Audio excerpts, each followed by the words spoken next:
बिस्मिल्लाहिर्रहमानिर्रहीम अस्सलाम वालेकुम और बहुत शदीद वाला वेलकम है आपको मेरे बावर्ची खाने में। और इस दुआ और उम्मीद के साथ कि मुझे देखने और सुनने वाले जहाँ भी होंगे बिल्कुल खैरियत से होंगे इंशाअल्लाह। और आज हमारे बावर्ची खाने में बन रहा है बहुत झटपट ईद स्पेशल मीठा। बहुत ही कम चीज़ों से बनाएंगे और बहुत ही कम टाइम में बन जाएगा इंशाअल्लाह, क्योंकि ईद पर मेहमान आते रहते हैं और इतना टाइम नहीं होता, तो बिल्कुल भी टाइम टेकिंग नहीं है और टर्न आउट बहुत ही ज़बरदस्त होगा। आप इसे शाही टुकड़े की एक किस्म भी कह सकते हैं। तो यहाँ पे ले ली थी मैंने ब्रेड। आपने उतनी ही लेनी है जितने आपने बनाने हो, ठीक है, उतनी ब्रेड ले लें और उनके पीसेस कर लें। अब मैं बॉक्स शेप में कर रही हूँ, लेकिन ज़रूरी नहीं है कि आप ही बॉक्स शेप में करें, आप ट्रायंगल शेप में भी कर सकते हैं। जो शेप आपको अच्छी लगे आपने उसमें इसकी कटिंग कर लेनी है। और इसमें इसके क्रम्स को, इसके किनारों को उतारने की बिल्कुल भी ज़रूरत नहीं है, इनके साथ ही हम इनको फ्राइंग करेंगे।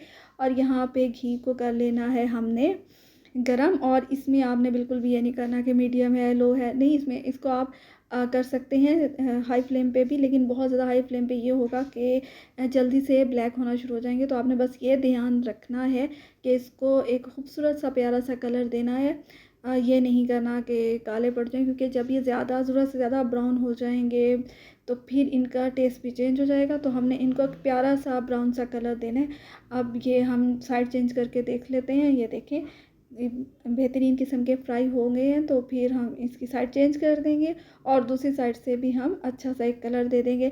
आप चाहें तो इससे भी लाइट कलर रख सकते हैं, लेकिन बस अच्छी तरह से फ्राई होनी चाहिए। एक कुरकुरा सापन, एक क्रिस्पी सा होना चाहिए इनको ना, यानी कि ये इस तरह से सॉफ्ट ना पड़ी रहें जिस तरह से ब्रेड होती है। इसको बिल्कुल आपने कुरकुरा सा बना लेना है और जिस तरह से क्रिस्पी हो, मतलब आप हाथ में लें तो आपको ऐसा फील हो रहा हो रस टाइप जैसा ना, जैसे रस होते हैं सख्त उस टाइप के।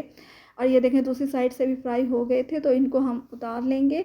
और बेहतरीन किस्म का देखें दोनों साइड से कलर आ गया है। बस आप अगर इससे ज़्यादा देर पड़े रहे तो फिर ये ब्लैक हो जाएंगे, तो इसको निकाल लेते हैं। और जब ब्लैकिश ब्राउन हो जाते हैं तो फिर उनका टेस्ट भी ज़रा हो जाता है, कड़वाहट आ जाती है, उसके अंदर बिटरनेस आ जाती है। तो इसको निकाल लेंगे हम, ठंडा होने के लिए रख देते हैं और चलते हैं फिर अपने नेक्स्ट स्टेप की तरफ। और इसके लिए हमें बहुत ही कम दूध की ज़रूरत है। तो इसके लिए हमने पहले तो हम तैयार कर लेते हैं अपना, थोड़े से दूध में कस्टर्ड पाउडर डाल देंगे। मैंने वनीला कस्टर्ड लिया है, आप कोई भी कस्टर्ड ले सकते हैं अपनी पसंद का, या आपके घर में कोई भी पड़ा हो। 2 चम्मच भर के आपने इसके अंदर डाल देने हैं थोड़े से दूध में, और इसको अच्छी तरह से कर देंगे मिक्स। और इसको मिक्स करने के बाद हम इसको साइड पे रख देंगे, ठीक है। इसमें कोई भी कंपल्शन नहीं है, मैंने वनीला डाला है, मेरे पास वनीला था। आपके पास स्ट्रॉबेरी है, बनाना है, मैंगो है, आपके पास कोई भी फ्लेवर है तो आप इसमें ऐड कर सकते हैं। अच्छी तरह से इसको मिक्स करने के बाद हम इसको साइड पे रख देंगे और फिर 2 कप दूध लेंगे और उसको बॉयल होने के लिए हम रख देंगे। तो चलते हैं चूल्हे की तरफ। और यहाँ पे ये 2 कप दूध मैंने डाल दिया था और बॉयल होने के लिए रख दिया है। तो जब बॉयल हो जाएगा तो इसमें चीनी डालेंगे। तो मैंने 4 चम्मच चीनी के डाले थे, आप अपनी पसंद से इसको ऊपर नीचे कर सकते हैं, कम भी कर सकते हैं, ज़्यादा भी कर सकते हैं, कोई कंपल्शन नहीं है। तो चीनी डालने के बाद ये देखें इस पर उबाल आने शुरू हो गए थे दूध में, तो चीनी डाल के इसको हम अच्छी तरह से मिक्स कर देंगे।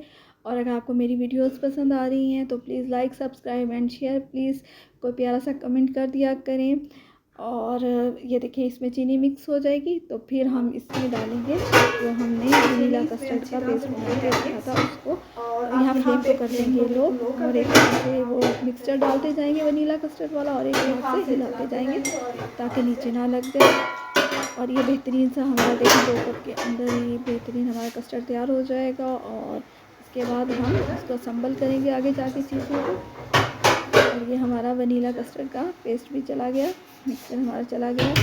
अब यहाँ पे आपने फ़ौरन नहीं उतारना। कोई भी कस्टर्ड बना रहे हो आप, किसी भी चीज़ के लिए, किसी भी डिज़र्ट के लिए एक आप कस्टर्ड बना रहे हैं तो कम से कम इसको 4 से 5 मिनट के लिए पकाते रहा करें, ठीक है। फ़ौरन ना उतारा करें, वो कच्चापन सा भी आता है और एक जो वो दरारें सी पड़ जाती हैं उसमें, वो इसकी उसका रीज़न भी एक ही होता है जो हम गाढ़ा होने के फ़ौरन बाद ही उतार देते हैं। ये देखिए गाढ़ा तो ये हो गया था, लेकिन इसको मैंने लो फ्लेम पे 4 से 5 मिनट तक पकने दिया। ये देखें अभी 4 से 5 मिनट हो गए थे इसको पकते हुए, तो इसको उतार के थोड़ा सा ठंडा कर लेंगे। अभी हमने बहुत ज़्यादा इसको ठंडा नहीं करना, तो थोड़ा सा ठंडा कर लेंगे इसको और चलते हैं फिर अपनी ब्रेड की तरफ। ये मैंने प्लेट में लगाती थी, ये प्लेट छोटी रह गई थी, आप किसी बड़े बर्तन में निकाल लें इसको। तो ये ज़रा मेरे पास से ये थोड़ी सी गलती हो गई थी, ये प्लेट छोटी ले ली थी मैंने। तो इसके अंदर फिर अब हम ऐड कर देंगे अपना जो कस्टर्ड हमने बनाया था। आप इस तरह से किसी भी तरह से असम्बल कर सकते हैं ब्रेड को, जिस तरह से आप चाहें, जो आपको पसंद हो। तो अब ये बहुत ज़्यादा ठंडा नहीं हुआ था, तो इसको, ताकि इसमें जो ये ब्रेड है थोड़ा सा इसमें जाके सॉफ्ट हो जाए, बहुत ज़्यादा नहीं लेकिन हल्का हल्का सा सॉफ्ट हो जाए, क्योंकि इसके बाद हमने डायरेक्ट इसको फ्रिज में ही रखना है। तो जितना इसमें आया था मैंने डाल दिया, बाकी एक साइड पे रख देंगे। मज़ीद हम किसी और बॉल में, किसी और प्लेट में तैयार कर सकते हैं। अब इसके ऊपर मैंने डाले थे ड्राई फ्रूट्स, ऐड किए थे और जेलीस ऐड की थी। आपके पास जो भी हो घर में अवेलेबल आप ऐड करेंगे। इसकी फ़ाइनल लुक है, आपने ज़रूर ट्राई करना है ईद पे, तो फटाफट से तैयार हो जाएगा और यकीन करें इसका टेस्ट बेहतरीन था, आपको ज़रूर पसंद आएगा। ज़रूर ट्राई करें। मिलेंगे नेक्स्ट वीडियो में। अल्लाह हाफ़िज़।